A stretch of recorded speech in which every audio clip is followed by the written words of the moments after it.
میرے پیارے اور محترم اسلامی بھائیوں، الحمدللہ عز و جل ہم مسلمان ہیں، اور مسلمان کا ہر کام اللہ عز و جل اور اس کے پیارے حبیب صلی اللہ تعالی علیہ وسلم کی رضا کے لیے ہونا چاہیے، مگر ہماری بے عملی، شاید اسی وجہ سے آج ہمیں طرح طرح کی پریشانیوں کا سامنا ہے۔ کوئی قرض دار ہے تو کوئی گھریلو ناچاکیوں کا شکار ہے، کوئی تنگ دست ہے تو کوئی بے روزگار ہے، کوئی اولاد کا طلبگار ہے تو کوئی نافرمان اولاد کی وجہ سے بیزار ہے۔ الغرض ہر ایک کسی نہ کسی مصیبت میں گرفتار ہے۔ گلوبلی اگر آپ دیکھیں تو جس سے بات کیجئے کوئی نہ کوئی پریشانی اس کے ساتھ ہے میرے پیارے اسلامی بھائیوں، اور ان میں سر فہرست ٹاپ آف دا لسٹ جو پریشانی ہے، جو مصیبت ہے، وہ رزق میں بے برکتی کا مسئلہ ہے۔ ایک ایسا گلوبل اس کو پرابلم کہہ سکتے ہیں، ایک دنیا میں یوں سمجھ لیں کہ ایک ایسا معاملہ آ چکا ہے کہ جس سے بات کیجئے وہ بے برکتی کا رونا روتا ہے کہ پہلے بڑی برکت تھی، بڑا خوشحالی تھی، تھوڑا کماتے تھے، پورا گھر کھاتا تھا، پورا کنبا کھاتا تھا، پھر بھی بچ جاتا تھا۔ آج صبح سے لے کر رات تک کوشش کرتے ہیں، لگے رہتے ہیں، پہلے سے کئی گنا ہماری آمدنی میں اضافہ ہو چکا ہے، مگر برکت وہ نہیں پاتے۔ تھوڑا کھاتے تھے، شفا بھی رہتی تھی، اچھا کھا رہے ہیں، مگر اب اس میں بیماریاں بھی آ جاتی ہیں۔ اپنے پاس ہم دور دور تک برکت کو نہیں پا رہے، اور بے برکتی بڑھتی چلی جا رہی ہے۔ میرے پیارے اسلامی بھائیوں، یاد رکھیے کہ تنگ دستی کا سبب خود ہماری بے عملی ہے۔ جو یہ ہاتھ کا تنگ ہو جانا ہے نا، یہ ہماری بے عملی ہے، جس کو سورہ شورى میں قرآن مجید فرقان حمید میں اس طرح بیان کیا گیا ہے۔ بسم اللہ الرحمن الرحیم وما اصابکم من مصیبت فبما کسبت ایدیکم ویعفو عن کثیر۔ میرے آقا نعمت، امام اہل سنت، مجدد دین و ملت، پروانہ شمع رسالت، امام احمد رضا خان علیہ رحمت الرحمن، اس آیت مبارکہ کا ترجمہ اپنے شہرائے آفاق ترجمہ قرآن کنز الایمان میں اس طرح کرتے ہیں، اور تمہیں جو مصیبت پہنچی وہ اس کے سبب ہے جو تمہارے ہاتھوں نے کمایا، اور بہت کچھ تو معاف کر دیتا ہے۔ پتا چلا کہ جو ہمیں مصیبت پہنچتی ہے وہ ہمارے ہاتھوں کی کمائی ہوتی ہے، یعنی اپنے ہاتھ سے کیے گئے، اپنے آپ سے جو ہمارے جرم کیے گئے ہیں، جو خطائیں ہیں، مصیبت اسی وجہ سے پہنچتی ہے۔ اس لیے ہمیں چاہیے کہ اعمال بد سے توبہ کر کے نیک اعمال میں مشغول ہو جائیں۔ اللہ تبارک و تعالی قرآن مجید میں ارشاد فرماتا ہے، ان رحمت اللہ قریب من المحسنین۔ ترجمہ کنز الایمان، بے شک اللہ کی رحمت نیکوں سے قریب ہے۔ اب غور کیجئے، جس کے قریب رب کی رحمت ہو جائے، جس کے ساتھ رب کی رحمت ہو جائے، پھر بے برکتی کیسی، پھر تنگ دستی کیسی، پھر بیماری کیسی، پھر پریشانی کیسی، پھر قرضداری کیسی؟ تو پتا چلا فارمولا یہ ہے کہ رب کی رحمت حاصل کرنی ہے، رب کی طرف سے، رب تعالی کی طرف سے رحمتوں کا نزول چاہتے ہیں، تو اعمال بد یعنی برے افعال سے توبہ کر لیجئے اور نیکی والے کام کرنے لگ جائیے، کہ جب رب کی رحمت قریب ہوگی تو انشاءاللہ آپ سوچئے تو صحیح پھر مصیبتیں کیسے قریب آئیں گی۔ مگر میرے پیارے اور محترم اسلامی بھائیوں، پرابلم یہ ہے، مسئلہ یہ ہے، آج مسلمان اپنے مسائل کے حل کے لیے مشکل ترین دنیاوی ذرائع اختیار کرنے کو تو تیار ہے، ٹپیکل سے ٹپیکل لائف اسٹائل اپنانے کے لیے تیار ہے۔ یعنی کسی کو اگر پیسوں کی حاجت ہے، گھر میں پریشانی ہے، تو وہ یہ پلان کرتا ہے کہ کوئی ڈبل جاب کر لوں، صبح کام کرتا ہوں تو کوئی نائٹ شفٹ میں بھی کام مل جائے۔ جناب پاکستان میں اگر، بلکہ یوں سمجھیے حیدرآباد میں اگر روزگار مشکل ہے تو پنجاب کی طرف میں چلا جاؤں، اور اگر یہ ذہن بنتا ہے کہ باب المدینہ کراچی میں جناب اچھے پیسے مل جائیں گے تو گھر شفٹ کر لیتے ہیں، کراچی چلے جاتے ہیں۔ نہیں بھائی، پاکستان نہیں، یورپ چلیں، وہاں بڑی اچھی جاب ہے، گھر بار بیوی بچے سب چھوڑ دیے، یورپ کا سفر اختیار کیا, امریکہ چلے گئے, 10 سال 5 سال وہاں رہنے کے لیے تیار ہیں. وجہ کیا ہے؟ کہ مشکل آسان ہو جائے, روزی میں کچھ اضافہ ہو جائے, یعنی مشکل سے مشکل راستہ اختیار کرنے کے لیے تیار ہے اپنی پرابلم کو سالو کرنے کے لیے. مگر اللہ عز و جل اور اس کے پیارے حبیب صلی اللہ تعالی علیہ وسلم کے عطا کردہ روزی میں برکت کے آسان ذرائع ہیں, اس کی طرف ہماری توجہ نہیں. مشکل راستہ اختیار کرنا ہے, جو آسان راستہ اور اس کی طرف سے عطا کردہ ہے کہ روزی ملنی ہے تو رب کے در سے ملنی ہے, برکت ملنی ہے تو مالک کے در سے ملنی ہے, رحمت کی برسات ہونی ہے. تو جب تک میرا رب نہ چاہے جب تک نہیں ہو سکتی. تو اسی کے طریقے پر عمل کیوں نہ کر لیں, اسی کے بتائے ہوئے طریقوں پر عمل کیوں نہ کر لیں. میرے پیارے اور محترم اسلامی بھائیوں, آج کل بے روزگاری و تنگ دستی کے گمبھیر مسائل نے لوگوں کو بے حال کر دیا ہے. شاید ہی کوئی گھر ایسا ہو جو تنگ دستی کا شکار نہ ہو. یاد رکھیے, رزق میں برکت کے طالب کے لیے ضروری ہے کہ وہ پہلے رزق میں بے برکتی کے اسباب سے آگاہی حاصل کرے. جب تک آپ کو سمٹمز ہی نہیں پتا ہوں گے, جب تک آپ کو ریزنز ہی نہیں پتا ہوں گے کہ کن وجوہات کی بنا پر بے برکتی ہوتی ہے, تو آپ بچیں گے کیسے؟ آپ کو اگر یہ پتا ہی نہیں کہ میرا گلا خراب کس وجہ سے ہوتا ہے, تو آپ اپنے گلے کو صحیح کیسے کر پائیں گے؟ اس چیز سے بچیں گے تو گلا ٹھیک ہوگا. میں یہ کھاتا ہوں تو میرے پیٹ میں درد ہو جاتا ہے, مجھے الرجک ہے. تو جب تک ڈائگنوس ہی نہیں ہوگا کہ کون سی چیز مجھے نقصان پہنچاتی ہے, میں اس چیز سے نہیں بچ سکتا. تو جب تک یہ ڈائگنوس نہیں ہوگا کہ جناب کس چیز سے بے برکتی آتی ہے, تو پھر ہم اس کے بعد یہ طے کریں کہ ہم ان چیزوں سے بچنے کی عادت ڈالیں.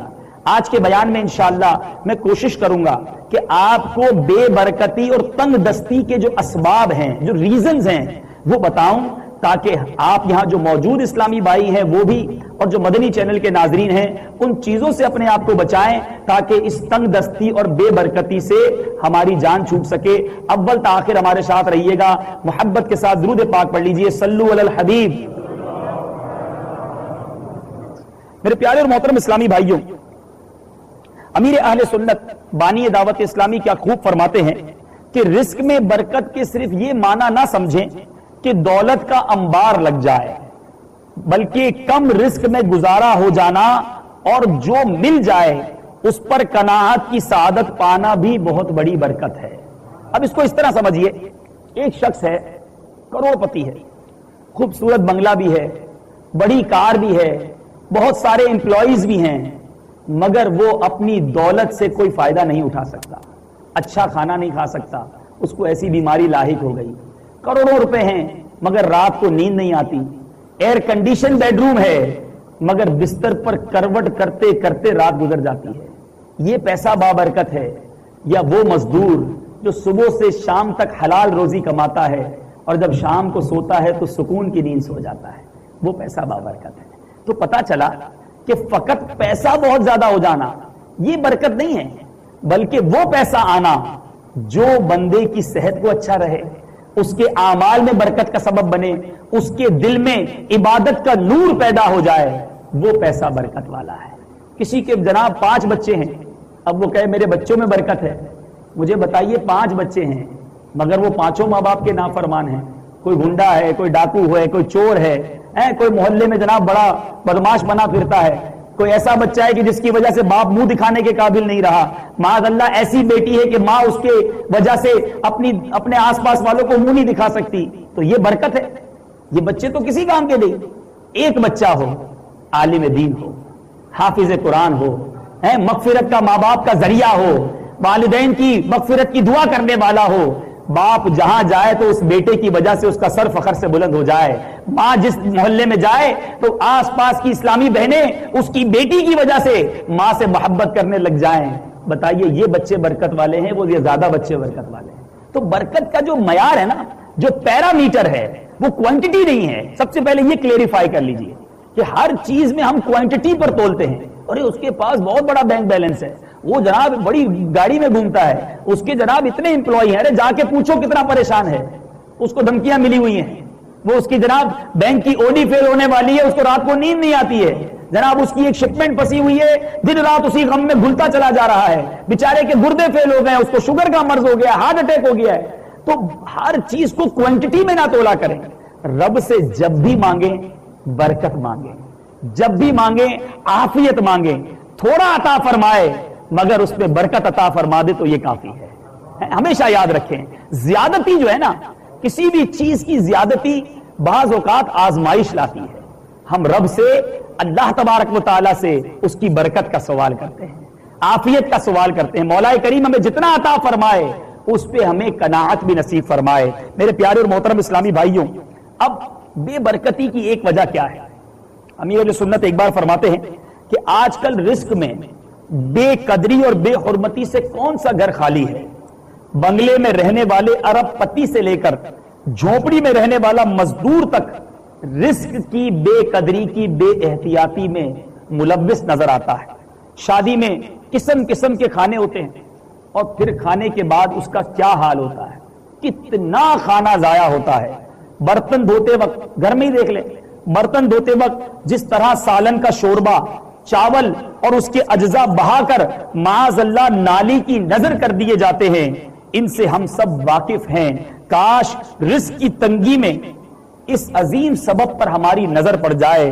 ام المومنین حضرت عائشہ صدیقہ رضی اللہ تعالی عنہا فرماتی ہیں، کعبے کے بدر الدجا، طیبہ کے شمس الضحا، دافع جملہ بلا، شافع یوم جزا، صلی اللہ تعالی علیہ وسلم اپنے مقالے عالی شان میں تشریف لائے، روٹی کا ٹکڑا پڑا ہوا دیکھا، اس کو لے کر پہنچ کر میرے آقا نے کھا لیا اور فرمایا عائشہ اچھی چیز کا احترام کرو کہ یہ چیز یعنی روٹی جب کسی قوم سے بھاگی ہے تو پھر لوٹ کر نہیں آئی.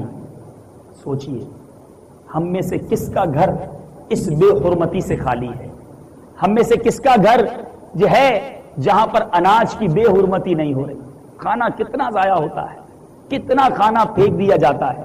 ارے میرے آقا تو وہ ہیں جو اشارہ فرمائیں تو جنت کی نعمتیں آ جائیں، مگر میرے آقا زمین سے اٹھا کر روٹی کا ٹکڑا کھا رہے ہیں. یہ ہمارے لیے کتنا بڑا درس ہے. آج تھوڑا سا نمک مرچ زیادہ ہو جائے، تھوڑا سا ہمارے ٹیسٹ کے مطابق کھانا نہ بنے، ہمارا منہ چڑھ جاتا ہے اور اب اس کھانے کو ضائع کر دیا جاتا ہے. یہ بات ہمیں ہلا دینے کے لیے کافی ہے کہ میرے آقا فرماتے ہیں جب کسی قوم سے روٹی گئی ہے، بھاگی ہے، تو پھر واپس نہیں آئی. آج آٹے کی قیمتیں، چینی کی قیمتیں، گھی کی قیمتیں، جناب ایک بڑا گلوبل پرابلم ہوا ہے کہ جو فوڈ اسٹف ہے وہ مہنگا ہوتا چلا جا رہا ہے، ہم سے ایسا لگتا ہے دور ہوتا چلا جا رہا ہے، غریب آدمی کی دسترس میں نہیں رہا. کہیں ایسا تو نہیں، ریزنز پر تو غور کریں، کہیں ایسا تو نہیں کہ ہم نے اس کی بے حرمتی کی ہے اور یہ ہم سے دور ہوتی چلی جا رہی ہے. اے میرے پیارے اسلامی بھائیو، اس کو ریئلائز کریں اور اس کے بارے میں اپنے اندر یہ عادت پیدا کریں کہ روٹی کی ہم نے جو ہے وہ بے حرمتی نہیں کرنی. آج کل کئی دکاندار اب تجارت میں آ جائیں، ایک تو رزق میں برکت نہ ہونے کا ہم نے سبب دیکھا کہ کیا وجہ ہے. اب تجارت میں ہم جناب کہتے ہیں کہ میں سارا دن دکان پہ بیٹھتا ہوں، پہلے جناب اتنی برکت تھی، اتنا کاروبار تھا، اب تو کاروبار ہی نہیں رہا. اب جناب کیا کرتے ہیں، فلاں نے مجھ پر بندش کروا دی ہوگی. وہ سامنے والا دکاندار ہے نا، جب سے اس نے دکان کھولی ہے میری دکان پہ جناب گاہک آنا کم ہو گئے ہیں. وہ سارا دن تسبیح لے کے بیٹھا ہوتا ہے اور میری طرف پھونک رہا ہوتا ہے، اس نے ضرور کوئی عمل کروایا ہوگا.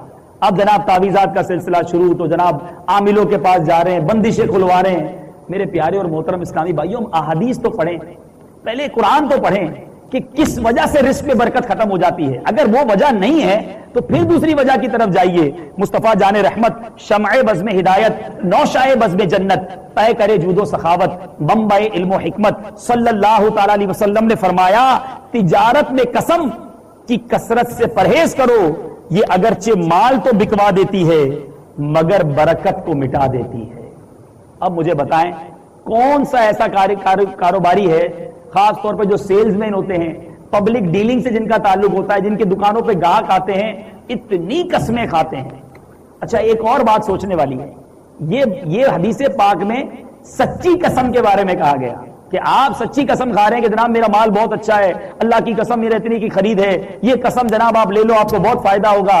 یہ سچی قسم کے بارے میں میرے آقا نے فرمایا کہ یہ مال تو بکوا دے گی مگر برکت ختم ہو جائے گی. اب جو جھوٹی قسم کھائے گا سوچئے اس کے رزق کا کیا حال ہوگا, اس کی برکت کہاں جائے گی, اس کو اس مال سے کیسے شفا ملے گی, کیسے اس کو قرار ملے گا. سچی قسم برکت کو ختم کر رہی ہے. تو جو معاذ اللہ گاہک کو جھوٹا سچا بس مال دینا ہے, خاص طور پہ جو سیلز مین ہوتے ہیں ان کو تو رکھا ہی اس لیے جاتا ہے کہ کون جتنا زیادہ جھوٹ بول سکے اس کو اپنے یہاں سیلز مین رکھ لو. جیسا ناقص مال ہے, جیسی آئٹم ہے, سیٹ خوشی اسی سیلز مین سے ہے کہ جو جناب جھوٹی قسمیں دے کے وعدے کر کے چکنی چپڑی باتیں کر کے وہ ڈیفیکٹڈ مال گاہک کو دے دے. معاذ اللہ ثم معاذ اللہ. مجھے بتائیے اگر یہاں یا مدنی چینل کے ناظرین میں کوئی سیلز مین سن رہا ہے نا, مجھے یہ ایسا اسلام سن رہا ہے جس کی یہ عادت ہے, آپ کی 5, 10, 15 ہزار کی نوکری جو ہے نا وہ آپ کو بچا نہیں سکے گی. آج مسلمان کو دھوکہ دے کر جھوٹ بول کر صاف مال دکھا کے ڈیفیکٹڈ مال پیک کر دینا اور سیٹ کو خوش کر لینا, یہ آپ کو کام نہیں آئے گا. رب کی بارگاہ میں کیا جواب دو گے؟ وہ مظلوم جو بیچارہ ملاوٹ والا مال لے کر چلا گیا, قیامت کے دن اگر آپ کا گریبان پکڑ لے گا تو آپ یہ نہیں کہہ سکو گے کہ میں کیا کروں, مجھے تو میرے سیٹ نے بولا تھا. سیٹ آپ کی قبر میں نہیں آئے گا. جھوٹ بولنے کی عادت نہیں ہونی چاہیے. مسلمانوں کو دھوکہ دینا یہ ہمارے اندر نہیں ہونا چاہیے. ایک بزرگ کے بارے میں آتا ہے کہ آپ کپڑے سیتے, درزی تھے, تو ایک بار اپنی دکان سے کھڑے ہو کر کہیں گئے تو آپ کی دکان پر کام کرنے والا جو آپ کی دکان پر ایک اسلامی بھائی کو بٹھا کے چلے گئے, تو ایک شخص آیا اور کام کروا کر اس نے کھوٹا سکہ دے دیا. تھوڑی دیر بعد وہ بزرگ واپس آئے اور آ کر کھوٹا سکہ جب دیا تو وہ جو شخص دکان پر بیٹھا تھا اس نے واپس کر دیا کہ جھوٹا سکہ دیتے ہو, نقلی نوٹ دیتے ہو, جیسے ہمارے یہاں نقلی نوٹ ہوتے ہیں, اور اس سے جھگڑا کیا اور اس سے صحیح نوٹ لے لیا. بزرگ واپس آئے تو بتایا کہ فلاں فلاں شخص آیا تھا اور اس نے کھوٹا سکہ دیا. تو آپ نے فرمایا کہ وہ مجھے ہر بار آ کر کھوٹا سکہ ہی دے کر جاتا ہے, مگر میں اس نیت سے یہ کھوٹا سکہ لے لیتا ہوں کہ اگر میں نہیں لوں گا تو یہ کسی اور مسلمان بھائی کو جا کر دے دے گا. چلو میں ہی اس کی یہ تکلیف برداشت کر لیتا ہوں تاکہ میرے کسی مسلمان بھائی کو اس کی تکلیف نہ پہنچے. یہ تھے ہمارے اسلاف, یہ تھا مسلمانوں کی خیر خواہی کا جذبہ. اور آج ہمارا کیا حال ہے, اگر ہمارے پاس نقلی نوٹ آ جائے تو بھائی مجھے نقلی آیا ہے تو میں بھی آگے دوں گا, میں کیوں نقصان برداشت کروں. اب جناب کسی نوٹ کے پیکٹ میں وہ نقلی نوٹ ڈالا اور آگے بڑھا دیا. استغفر اللہ. ارے آپ کو نقصان پہنچا ہے, یہ کب لکھا ہے واجب ہے کہ آپ اگلے مسلمان کو نقصان پہنچائیں؟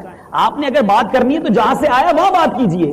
مگر یہ ایک ایسا معاملہ ہے میرے پیارے اسلام بھائیوں, جب پیسے کمانے کی بات آتی ہے نا تو نہ ایٹیکیٹس یاد رہتے ہیں, نہ کاروباری اصول یاد رہتے ہیں, نہ قرآن و حدیث کے اصول و ضوابط ہمارے سامنے رہتے ہیں. بس کسی طریقے سے مال کما لیا جائے, اپنا نقصان دوسرے کے سر کر دیا جائے, یہی کاروباری لوگوں کا طریقہ ہوا کرتا ہے.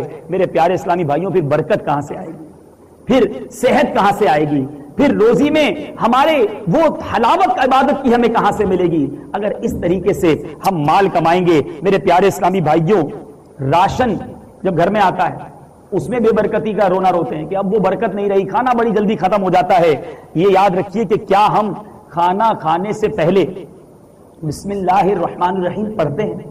ہم سنتے تو بہت ہیں مگر پریکٹیکلی چیک کیجئے گا. کبھی کھانا کھانے بیٹھے نا, کھانا آ جائے, بڑی بھوک لگی ہے, پسندیدہ ڈش آ جائے, اب چیک کیجئے اپنے آپ کو کہ میں نے بسم اللہ پڑھی یا ایسے ہی شروع کر دیا. پھر ہم کہتے ہیں برکت نہیں ہوتی. میرے پیارے اور محترم اسلامی بھائیوں, آئی ایف پی بات نہیں کرتا, اس نبی کی بات سناتا ہوں جس کا آپ نے بھی کلمہ پڑھا ہے, میں نے بھی کلمہ پڑھا ہے. کعبے کے بدر الدجا, طیبہ کے شمس الضحا, دافع جملہ بلا, شافع یوم جزا, صلی اللہ تعالی علیہ وسلم کا فرمان عالی شان ہے, جس کھانے پر بسم اللہ نہ پڑھی جائے شیطان اس کھانے میں شریک ہو جاتا ہے. اب بتائیے, جس کھانے میں شیطان ہی شریک ہو گیا اس میں برکت کیسی؟ تو بسم اللہ پڑھ کر شیطان کو اپنے آپ سے دور کیجئے, پھر رب کی نعمتوں کی برکتیں حاصل کیجئے. میرے پیارے اور محترم اسلامی بھائیوں, اس طرح کی بہت ساری باتیں ہیں. میں چند باتوں کا خلاصہ, چند اسباب آپ کو خلاصتاً عرض کر دیتا ہوں. جو مدنی چینل کے ناظرین ہیں ہو سکے تو وہ بھی نوٹ کر لیجئے, جو یہاں بیٹھے اسلام پر غور کیجئے کہ یہ وہ اسباب ہیں, یہ وہ ریزنز ہیں جس کی وجہ سے تنگ دستی آتی ہے. قبلہ شیخ طریقت امیر اہل سنت اپنی مایا ناز تصنیف فیضان سنت کے باب آداب طعام میں صفحہ نمبر 88 88 تا 90 میں یہ اسباب تحریر فرماتے ہیں. جو اسلام بھائی دیکھ رہے ہوں سن رہے ہوں وہ چاہیں تو فیضان سنت میں آداب طعام کے صفحہ نمبر 88 پر یہ دیکھ بھی سکتے ہیں وہ وجوہات کیا ہیں جس میں روزی اس میں برکت چلی جاتی ہے اور تنگی آ جاتی ہے. یہاں چونکہ ایک اسلامی بھائی کے گھر پہ یہ اجتماع ہو رہا ہے اور ویسے بھی یہ ہوتا ہے کہ ہم کسی کے گھر پہ جب اجتماع ہوتا ہے یا کوئی دعوت ہوتی ہے تو سلیکٹڈ لوگوں کو بلایا جاتا ہے, دعوت دی جاتی ہے. اب مثال کے طور پہ آپ کا ایک فرینڈ سرکل ہو, چند دوست آپ مل کر اٹھتے بیٹھتے ہوں, ایک دوست کے گھر میں دعوت ہو, سب کو بلائے آپ کو نہ بلائے, کیسا لگے گا؟ یار کمال کیا یار, سب کو بلایا مجھے نہیں بلایا, گھر کی اوپننگ کی مجھے نہیں بلایا, اتنی بڑی اجتماع ذکر و نات کی سب کو دعوت دی مجھے دعوت نہیں دی. برا لگتا ہے نا, فیل ہوتا ہے یار مجھے بھی بلانا چاہیے تھا. مجھے بتائیے آپ کی دکان ہے, 3 4 5 دکانیں ہیں, برابر والا بندہ جب نماز کا وقت ہوا رب کے گھر میں چلا گیا. آپ کی دکان پر کام کرنے والا ایک امپلائی اٹھا وہ رب کے گھر میں چلا گیا. آپ کا پڑوسی فجر کا وقت ہوا وہ گھر سے نکلا اور رب کے گھر میں جا کر مہمان بن گیا. کبھی یہ خیال نہیں آیا میں اتنا برا ہو گیا ہوں, میرے گناہوں کا انبار اتنا بڑھ چکا ہے کہ میرے رب نے میرے پڑوسی کو اپنے گھر کا مہمان بنایا, میرے رب نے میری دکان پر کام کرنے والے ایک شخص کو اپنے گھر کا مہمان بنا لیا. میں اتنا برا ہو گیا کہ میرے رب نے مجھے اپنے گھر میں نہیں بلایا, مجھے اپنے گھر کی دعوت نہیں دی, میں وہ جہاں کر نماز نہ ادا کر سکا. یقین جانیے یہ میرے اور آپ کے اندر کوئی طاقت نہیں ہے کہ ہم جب منہ اٹھائیں اور مسجد میں چلے جائیں. رب کا گھر ہے, وہ جس کو چاہتا ہے اسی کو اپنے گھر میں بلاتا ہے. اب یہ مجھے لرز جانا چاہیے کہ مجھے پورا ہفتہ گزر جاتا ہے رب کی طرف سے بلاوا نہیں آتا, میں نماز پڑھنے مسجد میں نہیں جاتا. شرم آنی چاہیے اپنے آپ سے اور توبہ کرنی چاہیے رب سے, مولا مجھے بھی اپنے گھر کی دعوت دے دے, مجھے بھی یہ توفیق دے کہ تیرا مہمان بنوں, تیرے گھر میں آؤں, تیرے دربار میں سجدہ کروں. مولا اپنے گھر سے دور مت فرما, مجھے اپنے گھر سے راندائے درگاہ مت کر دے. تیرا بندہ ہوں مالک, جہاں میرے پڑوسی کو توفیق دی ہے, جہاں میرے یہاں کام کرنے والے کو توفیق دی ہے, جہاں میرے برابر میں کاروبار کرنے والے کو روزانہ 5 وقت بلاتا ہے, مولا مجھے بھی موقع دے, مجھے بھی اپنے گھر میں بلا, مجھے بھی اپنی میزبانی کا شرف عطا فرما. مولا میں بھی تیرا مہمان بننا چاہتا ہوں. یہ فکر میں کیوں نہیں ہوتی؟ آج کوئی دعوت میں نہ بلائے تو میں مایوس ہو جاتا ہوں, شرمندہ, ناراض. ارے رب نے نہیں بلایا, کیوں فکر نہیں ہوئی, کیوں التجا نہ کی, کیوں کوشش نہ کی؟ پھر ہم کہتے ہیں ہمیں برکت نہیں ملتی. بازار کوئی بلائے نہ بلائے, بخار ہے, طبیعت خراب ہے, مگر جناب آفس پہ جانا ہے, کام پہ جانا ہے, مسجد میں نہیں جانا ہے, اجتماع میں نہیں جانا, قافلوں میں نہیں جانا, نیکی کی دعوت میں نہیں جانا. تیری وحشتوں سے اے دل مجھے کیوں نہ آر آئے, تیری وحشتوں سے اے دل مجھے کیوں نہ آر آئے. تو اسی سے دور بھاگے جسے تجھ پہ پیار آئے. ارے جو رب پیار فرما رہا ہے, کرم نوازی فرما رہا ہے, اسی سے دور بھاگتے ہیں. یہ عقل مندی نہیں ہے, یہ ہوشیاری نہیں ہے. میرے پیارے اور محترم اسلامی بھائیوں, مزید جو بے برکتی کے اسباب ہیں کہ اپنی اولاد کو کوسنے دینا. آج یہ خاص طور پہ اسلامی بہنیں اگر مجھے سن رہی ہیں, مائیں سن رہی ہیں, تو بات بات پر اپنی اولاد کو بد دعائیں دیتی ہیں. یہ نہیں ہونا چاہیے. یاد رکھیے ماں باپ کی دعا اولاد کے حق میں بنی اسرائیل کے انبیاء کی دعا کی طرح قبول ہوتی ہے. ارے اپنی اولاد کو دعا دیجئے, وہ جیسا بھی آپ کا بچہ ہے, کیا پتا مقبولیت کی گھڑی ہو, آپ نے منہ سے بددعا نکالی اور وہ بددعا اسے لگ گئی, وہ تو ہلاک و برباد ہو جائے گا. اور بعد میں آپ ہی پچھتائیں گے کہ میرا بچہ بیمار ہو گیا, میرا بچہ لا علاج مرض میں مبتلا ہو گیا, اندھا ہو گیا, بہرا ہو گیا, لنگڑا ہو گیا. ارے آپ ہی نے تو غصے میں بددعا دی تھی, پھر ساری زندگی آپ ہی رو گے. کبھی بھی اپنے بچوں کو بددعا مت دیجیے گا. آپ کے بچے ہیں, انہیں آپ کی دعاؤں کی ضرورت ہے. ارے آپ دعا کیجئے ان کے لیے. ماں باپ کی دعا بچوں کے لیے طوفان ٹال دیا کرتی ہے. راستے پیدا کر دیا کرتی ہے، انہیں اپنی دعاؤں سے نوازی. آپ کو تنگ کرتے ہیں نا، آپ کو پریشان کرتے ہیں، آپ رب سے یہ دعا کیجئے، مولا اس کو میرا فرما بردار بنا دے، اے اللہ اس کو میری آنکھوں کا نور بنا دے، اس کو بددعا مت دیجیے. اسی طرح جو بچے مجھے سن رہے ہیں، میرے پیارے اسلامی بھائیوں، اپنی ماں باپ کی بددعا کبھی نہ دیجیے گا. اگر ماں باپ ہی ناراض ہو گئے پھر ہمارا کیا بنے گا؟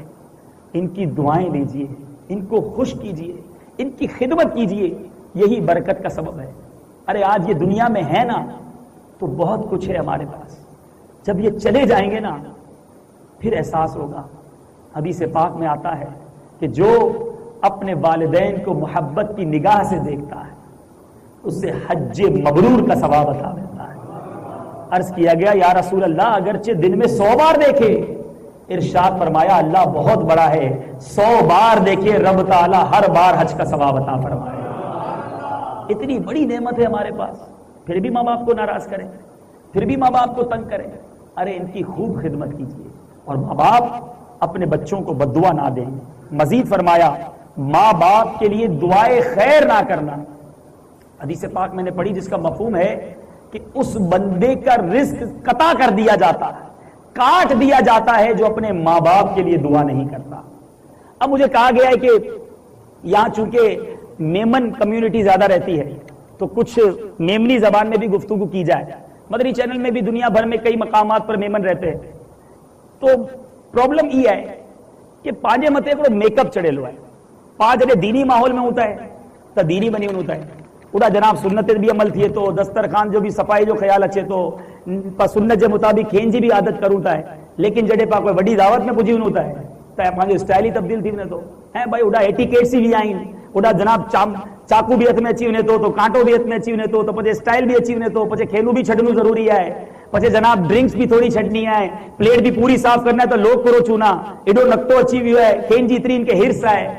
تو پرابلم یہ ہے کہ یہ میک اپ ہے پانچے مت اونو ہی کھپے کہ پانچی خلوت میں جلوت یہ اکڑی ہونی کھپے، خوف خدا دل میں اونو کھپے تاں سچا مومن بنی سی ہوتا ہے. اگر ای پانچو ایٹیٹیوڈ ہے کہ جناب جیڑا لوگ ان ایڑا بنی انو جیسا دیس ویسا بھیس، ای طریقہ صحیح نہیں. جیسا دیس نبی کے غلاموں جیسا بھیس ہونا یہ چاہیے. انو ہی کھپے کہ جڑا بھی آولی ہونا دنیا میں جڑا بھی ہونا کہ جڑا بھی کوئی نارے وہ ای ناری نے سمجھی انہیں کہ نبی جو غلام ہوئی ہے. فنا اتنا تو ہو جاؤں میں تیری ذات والی میں، فنا اتنا تو ہو جاؤں میں تیری ذات والی میں، مجھے جو دیکھ لے اس کو تیرا دیدار ہو جائے. اور جڑا بھی ہونا کہ اوڑھی انہیں آسانی سے پہچانا ہے ہونا کہ جو بھی انہی رہی ہے نا یہ کوئی جو غلام نے یہ انگریزی فیشن جو دل دادا نہ ہے، یہ کوئی انگریز دی ادا کے ادا کرن وارو نہ ہے، بلکہ وہ انہی رہی ہے کہ مصطفیٰ کریم جو دیوانو انہی رہی ہے. سر تے امامو آئے متھے تے امامو آئے تو یہ سرکار دی سنت سجائے نہ ہونی رہی ہے. ان جو چہروں یہ گال بتا رہی ہے کہ ان جو چہرے تے سرکار دی سنت آئی سرکار جو دیوان ہونی رہی ہے. ایڑا بنن جی کوشش کرو تو دنیا میں بھی کامیابی ملنی، آخرت میں بھی کامیابی ملنی. مجھا پیارا محترم اسلامی بھائیو، آج چونکہ جمادی الاخر جو مہینوں آئے یہ مہینوں پا کے صدیق اکبر رضی اللہ تعالیٰ عنہ جی بھی یاد دے رہا ہے.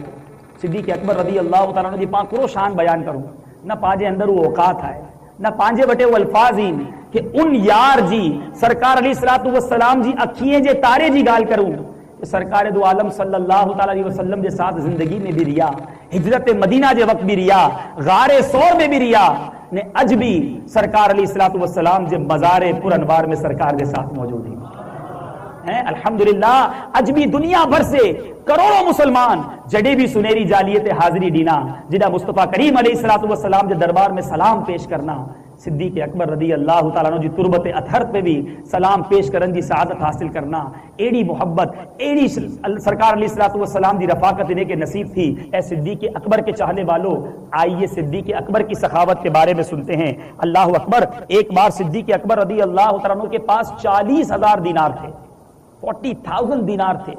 آپ نے وہ سب کے سب راہ خدا میں خرچ کر دیے. خرچ کرنے کا انداز کیا تھا کہ آپ نے 10,000 دن میں، 10,000 رات میں، 10,000 پوشیدہ اور 10,000 اعلانیہ خرچ کیے. اللہ تعالیٰ کی بارگاہ میں یہ عمل ایسا مقبول ہوا کہ رب نے قرآن پاک میں آیت نازل فرما دی. صدیق اکبر کی سخاوت کیسی مقبول ہوئی؟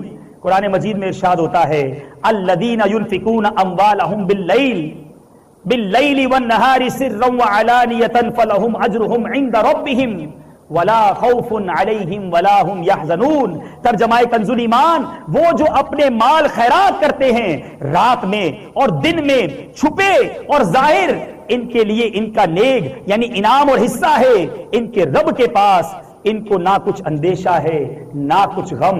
ارے صدیق اکبر کی سخاوت رب کی بارگاہ میں مقبول ہے، رب کے محبوب کی بارگاہ میں مقبول ہے۔ مصطفیٰ کریم علیہ الصلوۃ والسلام فرماتے ہیں کہ مجھے کسی کے مال نے اتنا نفع نہ دیا جتنا ابو بکر کے مال نے نفع دیا ہے۔ میرے پیارے اسلامی بھائیو، سخاوت رب کے دربار میں مقبول ہے۔ اپنا نام سخیوں کی لسٹ میں لکھوائیے۔ میرے پیارے اور محترم اسلامی بھائیوں، میرے آقا ایک جگہ ارشاد فرماتے ہیں راہ خدا میں خرچ کرو اور سنو، گن گن کر نہ دیا کرو۔ کیلکولیٹ کرتے ہیں، ارے میری زکوٰۃ تو جناب 7525 نکلتی تھی، یہ 7526 نہیں دینے میں نے، بس بس بھائی زکوٰۃ پوری ہو گئی، اگلے سال آنا۔ یہ کیا ہے؟ یہ مال سے محبت ہے۔ اگر آج آپ کے پاس اللہ تعالیٰ نے 1 کروڑ کا کیپٹل دیا ہے تو ٹھیک ہے، پہلے تو 2.5 لاکھ نکالیے، بدقسمتی سے زکوٰۃ بھی پوری نہیں نکالتے، 2.5% تو زکوٰۃ دینی ہے، لیکن اسی پر اکتفا نہ کیجیے۔ آپ کو لگتا ہوگا یار پیسے دیتا ہوں نا، خرچ کرتا ہوں تو کم ہو جاتا ہے، بینک بیلنس کم ہو جاتا ہے، ایڑو لگنا ہونا میں میمن بھائی کیلکولیٹ میں ویسے ہی اگیا ہی ایڑو لگے تو یار پا باٹی تو جو چونتا تو صحیح مولانا صاحب باٹو بھائی باٹنا تو اوچا تھی ورنہ ایکڑی گال بتا رہو جو کڑی ناریا ہونا پا وار کپائے ہوتا چونتا یار انجا وار سارا نے آوا انجا وار ذرا کٹنگ ساری کرائے ہو تو پچھے پاچھو وار ہونا شروع تھی ورنہ ہی مالی جو ہوئے تو گھر میں جنہیں جب باغ ہونتا وہ مالی اچھی نکلو کرے تو وہ جو پتا اگیا واسے تھی ویا ہونتا خراب تھی ویا ہونتا مرجھائے ویا ہونتا انہیں کے کٹ کرے تو انہیں کے کپے تو تاکہ پچھے ان پودے کے اندر مزید گروتھ شروع تھی انہیں مزید ودرا شروع تھی انہیں اپنا کسان آئے وہ کھیت میں ہونے تو کرو کرے تو اکڑی بوڑی بیج جگری نے ہونے تو نے پوری زمین تے خالی کری رچی انہیں تو بظاہر جو مال اوچھو تھی بھی ہو لیکن الحمدللہ تھوڑے دیے بعد ان جی پوری کھیت میں فصل ہوگی انہیں تو راہ خدا میں خرچ کرن سے ہی جو مالی پودا کپے تو یہ پودا دراصل اوچھا کری رہی ہے لیکن بیسیکلی پودا ودھنا ان سے اور گروتھ ودنی تو اللہ جی راہ میں جترو خرچ کرنا وہ اترو عطا فرمائنو تھوڑی بار لے سوچو ریئلائز کرو آئیں باپڑی نیریا راہ خدا میں وہ اللہ عطا فرمائی رہی ہے آئیں کروڑ پتی تھی ویا آئیں جو بینک بیلنس ودی بھی اپنو گھر وہ بو تھی ویا گڈیوں مری ویوں اللہ تعالیٰ جی عطا سے عطائیوں مری رہی لیکن آئیں باپڑی نیریا آئیں باپڑنا تو کرو تھی ریئلائز کرو کہ جن رب جی آپ فرما برداری نہ کری رہی ہو مگر وہ میں کیا عطا کری رہی ہو ہے تو جڑے آؤں جی فرما برداری کرنے تو کترو عطا فرمائیں باپ ہوتے ذہن تو بنائیں پوتے کے تیار تھا کرو پرابلم یہ ہے کہ پاپ بس مال جی محبت میں اتنا گرفتار تھی کہ تھوڑی بار لے بھی اوچھو کرن لیتی ہو ارے آئیں بھی کاروباری ہو انویسٹ کرنا تو پچھے پروفٹ شروع تھی ہو نا پہلا کینا کی بیج اجنا تو فصل اگنی تو راہ خدا میں خرچ کرن بارا بنو جترو اللہ تعالیٰ عطا فرمایا اور تو کرو اللہ دینی ہے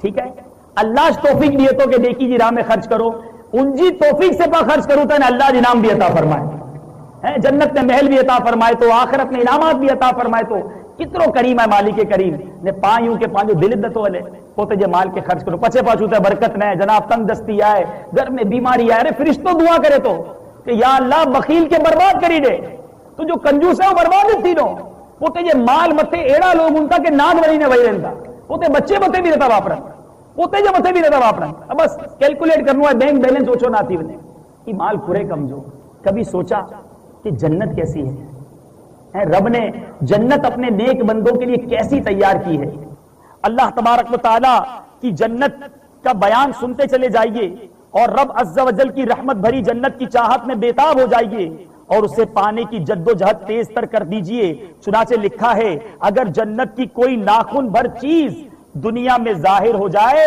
تو تمام آسمان و زمین اس سے آراستہ ہو جائے اگر جنتی کا کنگن یعنی کلائی کا زیور دنیا پر ظاہر ہو تو آفتاب کی روشنی مٹا دے جیسے آفتاب ستاروں کی روشنی مٹا دیتا ہے یہ ایک کنگن کا عالم ہے جنت کی اتنی جگہ جس میں چابک رکھ دیا جائے وہ دنیا اور ما فیہا جو کچھ دنیا میں ہے اتنی جگہ اس سے زیادہ بہتر ہے.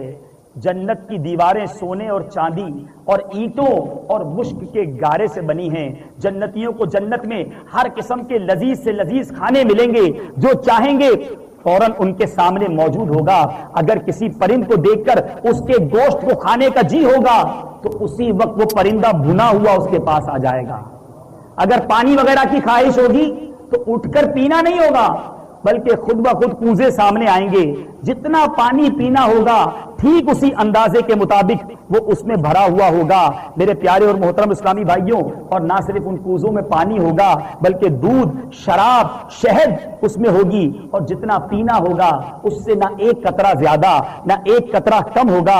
وہاں کی شراب دنیا کی شراب جیسی نہیں، بدبودار نہیں، کرواہٹ نہیں والی نہیں، نشے والی نہیں، بلکہ وہ شراب ایسی ہوگی کہ وہ شراب طہور، پاک و منزہ ہوگی. وہاں نجاست، گندگی، بولو براز، استنجا وغیرہ، بدن کا کان کا میل، بدن کا میل بالکل نہ ہوں گے، بلکہ ایک خوشبودار فرحت بخش ڈکار آئے گی اور خوشبودار فرحت بخش پسینہ نکلے گا اور بندہ ان تمام امور سے فارغ ہو جائے گا، سب کھانا ہضم ہو جائے گا.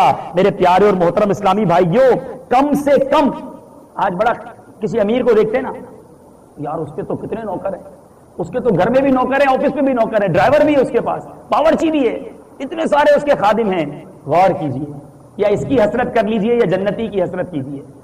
حدیث پاک کے مفہوم کے مطابق ہر شخص کے سرہانے 10,000 خادم ہوں گے. خادموں میں ہر ایک کے ہاتھ میں چاندی کا پیالہ ہوگا، دوسرے میں سونے کا، اور ہر پیالے میں نئے نئے رنگ کی نعمت ہوگی. جتنا کھاتا جائے گا لذت میں کمی نہ ہوگی بلکہ زیادتی ہو جائے گی. دنیا میں کیا ہوتا ہے، بڑی فیوریٹ ڈش ہے، کھانا آیا سامنے، تھوڑا کھایا اور کھایا اور کھایا، اب پیٹ بھر گیا، اب لذت اس کی ختم ہوگا. اب کہیں جناب آپ کی تو فیوریٹ ڈش ہے اور کھائیے، نہیں بھائی اب تو پیٹ بھر گیا، اب مزہ نہیں آ رہا. ایسے ہی ہوتا ہے. جنت میں جتنا کھاتا جائے گا اتنی لذت بڑھتی چلی جائے گی اور ہر مزہ دوسرے سے ممتاز.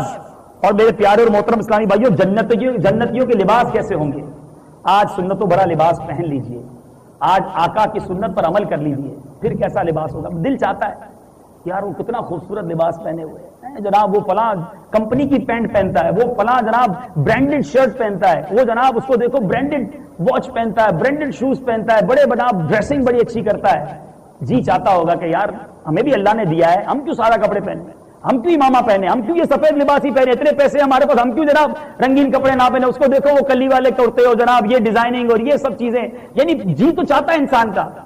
اب یا تو یہ کر لیجئے یا وہ لباس جو رب نے اپنے نیک بندوں کے لیے تیار رکھا ہے. جنتیوں کا لباس کیسا ہوگا؟ جنتیوں کا لباس ایسا ہوگا کہ نہ لباس پرانے پڑیں گے، نہ ان کی جوانی فنا ہوگی. اگر جنت کا کپڑا دنیا میں پہنا دیا جائے تو جو دیکھے بے ہوش ہو جائے اور لوگوں کی نگاہیں اس کی تحمل یعنی اس کی نورانیت کو برداشت نہ کر سکیں. اور جنت کی حوریں کیسی ہوں گی؟ یا تو آج بدنگاہی جو کرتے ہیں، آج یہ غیر محرم عورتوں کو دیکھ کر اپنی آنکھوں کو گناہوں سے بھرتے ہیں اور بظاہر خوش ہوتے ہیں. اپنی آنکھوں کی حفاظت کر لیجئے، رب نے جنت میں حوریں تیار کر رکھی ہیں. اے نوجوانوں، آج اپنی جوانی کی حفاظت کیجئے، انشاءاللہ جنت میں وہ انعام آپ کے منتظر ہیں جو کسی آنکھ نے نہ دیکھے نہ کسی کان نے سنے. حور کے بارے میں سنیے، اگر جنت کی حور سمندر میں تھوک دے تو اس کی تھوک کی مٹھاس سے سمندر شیریں ہو جائے، اور سر کے بال، پلکوں اور بھوؤں کے علاوہ، آج لوگ کہتے ہیں داڑھی رکھنا یار بڑا مشکل ہے، اچھا نہیں لگتا، جو وہ ایسے میرا فرینڈ سرکل ہے کہ اس میں داڑھی رکھتا ہوں میرا مذاق اڑتا ہے. میرے پیارے اسلامی بھائیوں، یہاں داڑھی رکھ لیجئے، وہاں کیا ملے گا؟ جنت میں جنتی کے سر، بھووں اور پلکوں کے سوا جنتی کے بدن پر کہیں بھی بال نہ ہوں گے، سب بے ریش ہوں گے. سرمگی آنکھیں یعنی ہر وقت سرما لگی ہوئی آنکھیں ہوں گی، اور 30 برس کی عمر کے معلوم ہوں گے، کبھی اس سے زیادہ معلوم نہ ہوں گے. اللہ تعالیٰ نے جنتیوں کے لیے ایسے انعام تیار کیے ہیں. پھر لوگ ایک بازار میں جائیں گے. آج یہاں بھی بازار میں جا کر کسی کا جی چاہتا ہوگا یار میں بھی تھوڑی حرام روزی کما لوں، میں بھی رشوت کا کاروبار کر لوں، وہ فلاں جو چیز ہے نا بازار میں بڑی مہنگی ہے، اپنے بچوں کو تحفے میں لے کر دینی ہے، لیکن پیسے نہیں ہیں تو وہ بندہ رشوت کا کام بھی کرتا ہے، ملاوٹ بھی کرتا ہے. یہاں صبر کر لیجیے، جنت میں بھی ایک بازار لگنا ہے.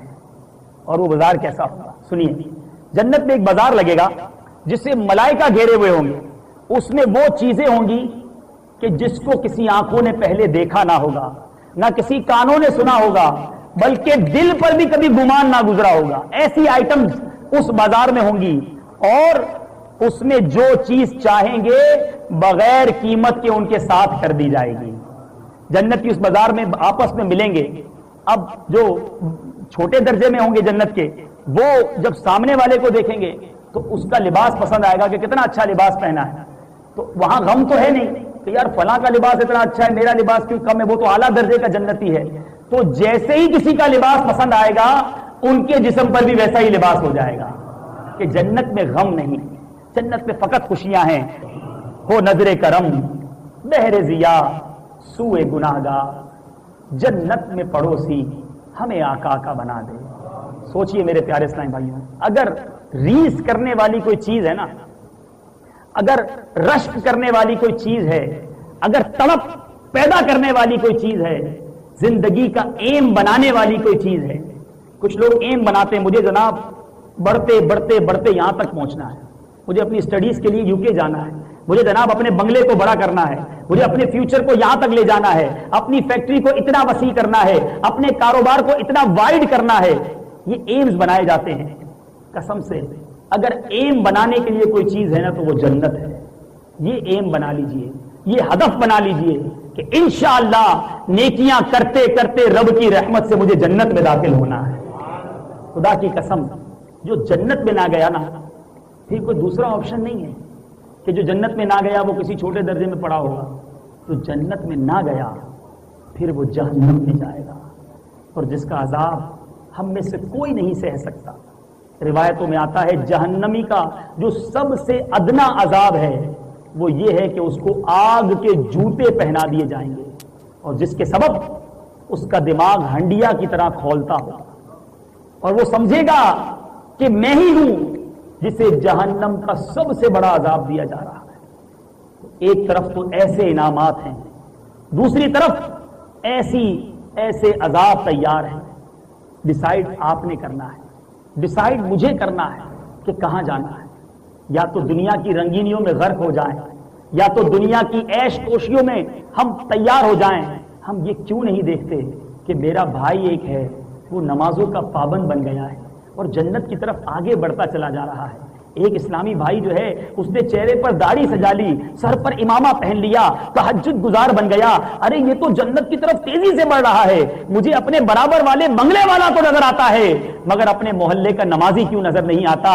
مجھے اپنی فیکٹری کے برابر والی فیکٹری والا تو نظر آتا ہے کہ جناب اس کا کاروبار بڑھتا چلا جا رہا ہے، اس کا اسٹیٹس بڑھتا چلا جا رہا ہے۔ مجھے اپنے آفس میں کام کرنے والا ایک غریب مسلمان نظر کیوں نہیں آتا کہ یہ عبادتیں کر کے، تلاوتیں کر کے، روزے رکھ کے، راہ خدا میں سفر کر کے کشاں جنت کی طرف بڑھتا چلا جا رہا ہے۔ اگر آج مجھے کسی کی ریس ہے، اگر آج مجھے کسی کی تمنا ہے تو وہ مال و دولت اور امیر کو دیکھ کر تمنا دل میں کیوں پیدا ہو رہی ہے کہ میں بھی ویسا بن جاؤں؟ ارے کسی نیک مسلمان کو دیکھ کر میرے دل میں یہ تمنا کیوں نہیں ہوتی کہ میں بھی ایسا بن جاؤں؟ ارے یہ تو جنت میں جا رہا ہے، میں بھی جنت کے راستہ اختیار کر لوں۔ اے میرے پیارے اسلامی بھائیوں، دنیا میں کتنا ہی مال و دولت بنا لیجئے، بنگلہ بڑا کر لیجئے، بڑی گاڑی لے لیجئے، اسٹیٹس بنا لیجئے، کتنے سال اس کے مزے اٹھائیں گے؟ 20 سال، 25 سال، 40 سال، 50 سال، مگر قبر میں کتنے سال رہنا ہے؟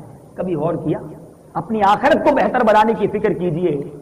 جتنا صبح سے شام تک دنیا بہتر بنانے کے لیے سوچتے ہیں اس کا 10% بھی آخرت بہتر بنانے کے لیے سوچیں تو کتنا فائدہ ہو سکتا ہے۔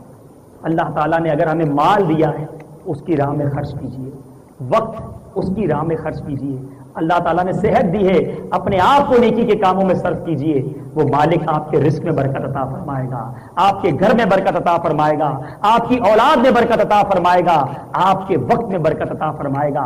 آج ہم نے تنگ دستی کے اسباب سنے تو میرے پیارے اور محترم اسلامی بھائیوں، جو راہ خدا میں خرچ کرتا ہے اللہ اس کا مال بڑھاتا ہے۔ اپنے غریب پڑوسیوں کا خیال رکھیے، اپنے غریب رشتہ داروں کا خیال رکھیے، اور تبلیغ قرآن و سنت کی غیر سیاسی عالمگیر تحریک دعوت اسلامی آپ کے سامنے ہے کہ جس کے اخراجات اور جس کے کام دونوں دونوں آپ کے سامنے ہے. میرے سامنے ایک بزنس کمیونٹی بیٹھی ہے. میں جانتا ہوں کہ یہ کمیونٹی وہی خرچ کرتی ہے, وہی انویسٹ کرتی ہے جہاں پروفٹ زیادہ اور جلدی ملتا ہے.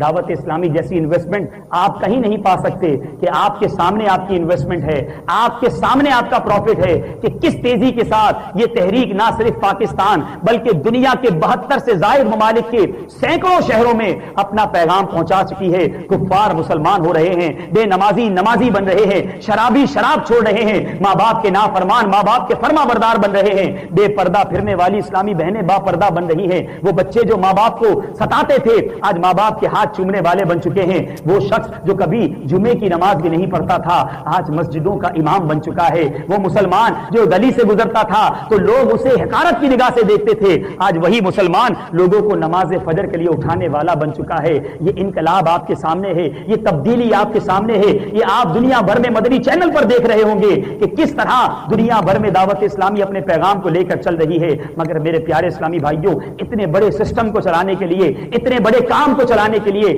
آپ سمجھ سکتے ہیں کتنے اخراجات کی حاجت ہوگی. سمپلی میں چند باتیں عرض کر کے اپنی گفتگو کو ختم کرتا ہوں. میرے پیارے اسلامی بھائیوں, دعوت اسلامی کے جامعات جہاں علماء بنائے جاتے ہیں, صرف جامعۃ المدینہ اسلامی بھائیوں کے پاکستان کے اندر فقط دعوت اسلامی کے 82 جامعات ہیں, اور اسلامی بہنوں کے کم و بیش 70 جامعات الگ ہیں.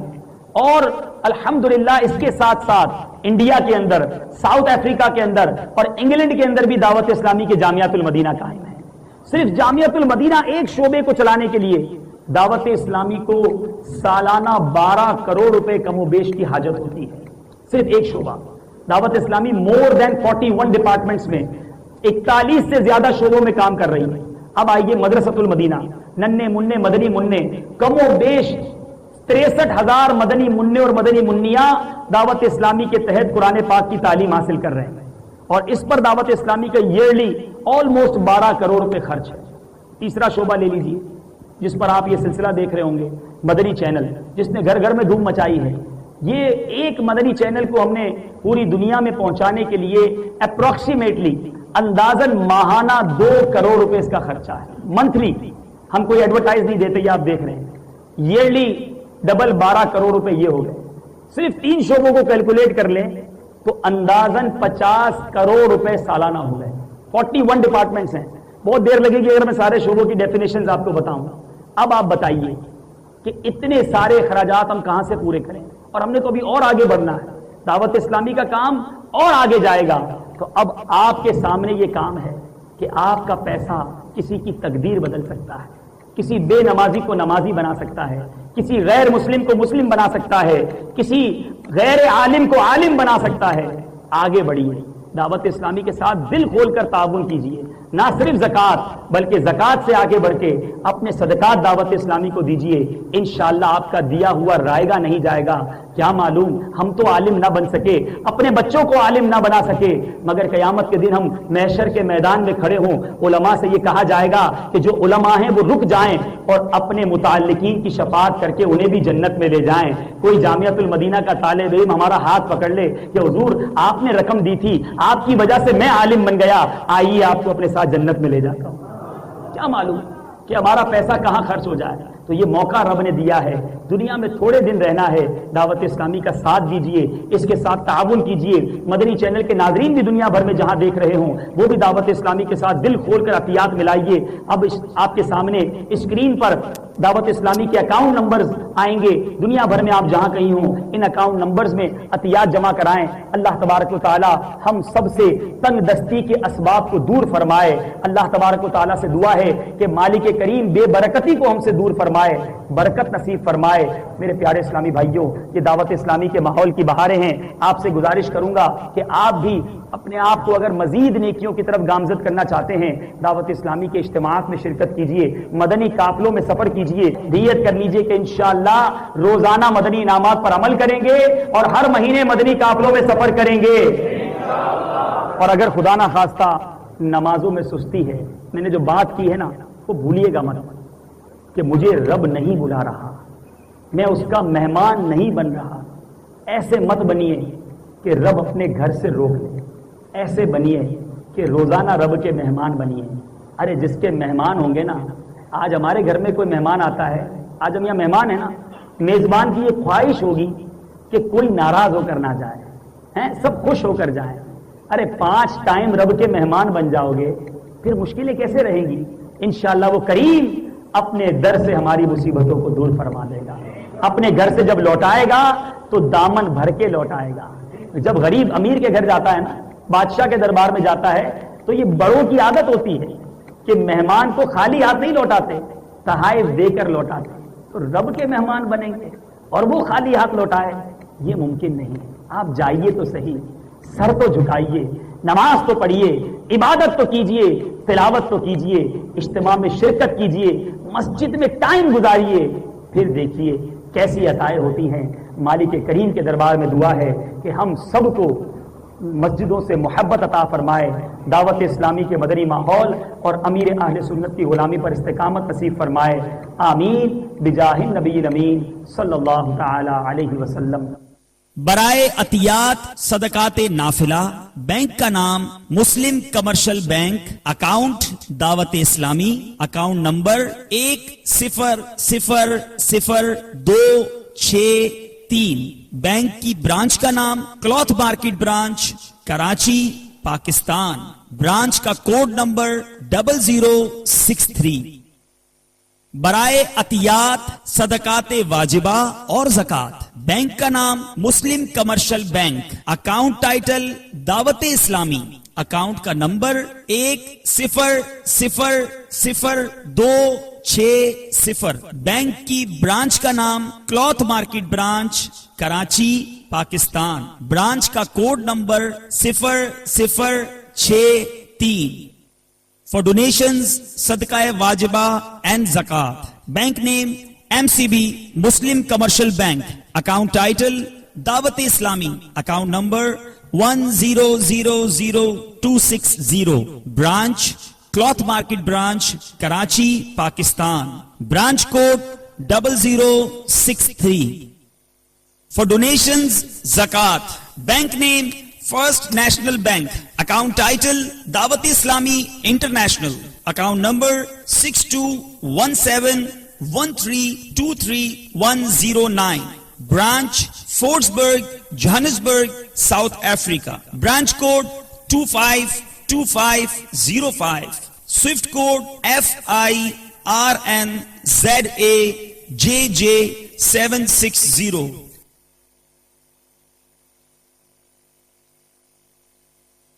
For African countries, bank name First National Bank, account title Dawat Islami International, account number 621713281191, branch Fordsburg, Johannesburg, South Africa, branch code 252505, Swift code FIRNZAJJ760. For donations, Zakat and Fitra, bank name HSBC, account title Dawat Islami UK, account number 73816567, sort code 402715.